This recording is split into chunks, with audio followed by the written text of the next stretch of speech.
Salut, c'est Géraldine, bienvenue sur Comme, Française TV, sound French even to the French.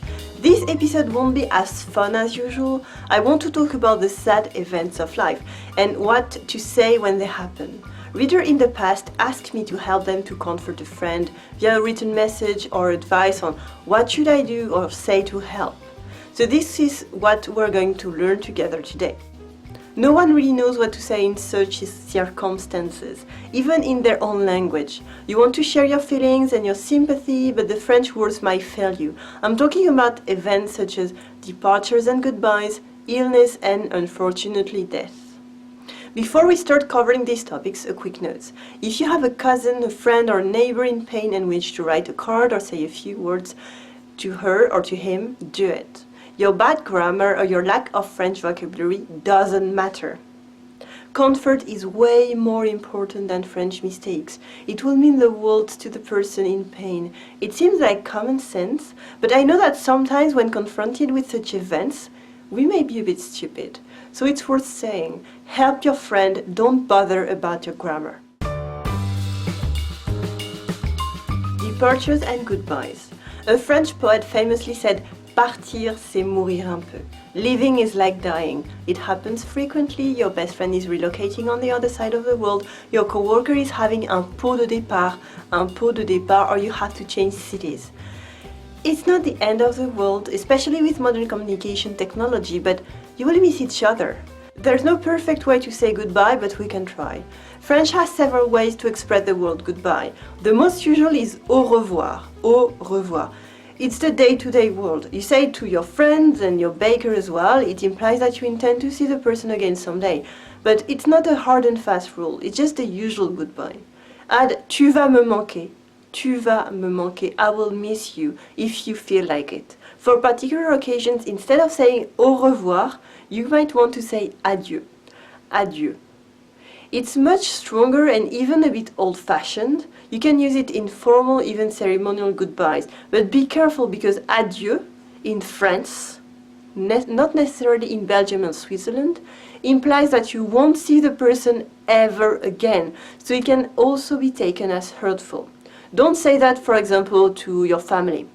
On the contrary, if you will see that person really soon, you can use à bientôt. À bientôt. See you soon. You could also be more precise and indicate when you will see them again. À lundi, à la semaine prochaine, or even à dans 10 ans. See you in 10 years. À dans 10 ans. You can be more broad and colloquial with à la prochaine. See you next time. But don't use it in a professional setting, it's just for friends. You might want to give un cadeau de départ, like une montre, a watch, or un album photo with pictures of your memory together. It's a sweet gesture. Illness. Sometimes people get ill, or as we say, tomber malade. While they're away, maybe à l'hôpital, you can send them flowers or visit them with a card wishing un bon rétablissement, which is kind of the official way to say soigne-toi bien, or get better. Take care, get better. Soigne-toi bien. Don't hesitate to call them if possible to catch up or prendre des nouvelles. Or even better, to simply say that you're here and you want to help. You can say je suis là. I'm here. Je suis là. Or even qu'est-ce que je peux faire pour t'aider? Qu'est-ce que je peux faire pour t'aider? How can I help?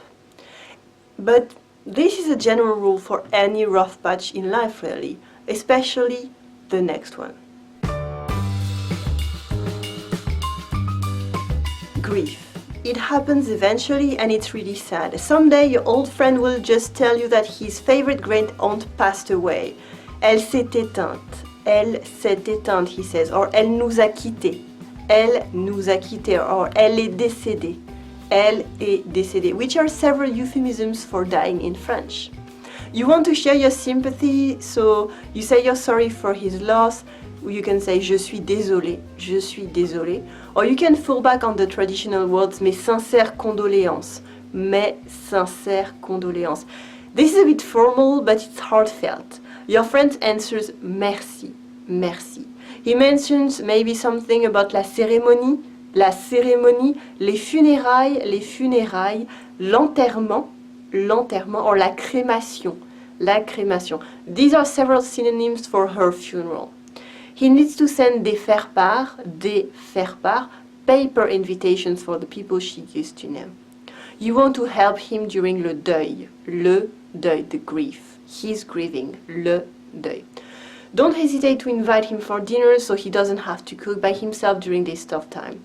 As you said before, je suis là. Then, of course, you spend the night talking together and sharing memories of la défunte, the disease. And as a French writer once famously said, mourir c'est partir beaucoup. Dying is like living, but worse. But at least we can be there for those who stay. Et toi? When was the last time words failed you in a sad situation? What did you do instead, or what did you say?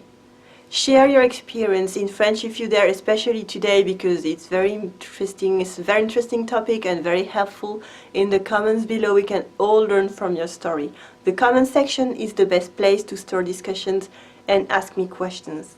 If you like this video or it can be useful to someone now, share it with your friends on YouTube, Facebook, on Twitter, on Pinterest, any way you like. Help me spread the word about Comme, Française. Merci. Do you love French? Do you dream of sounding French even to the French? Learn how with me, Géraldine, on commeunefrançaise.com, and subscribe to my email updates for exclusive tips on real life in France every Tuesday, plus this exclusive video lesson, Introduce Yourself in French. And it's free.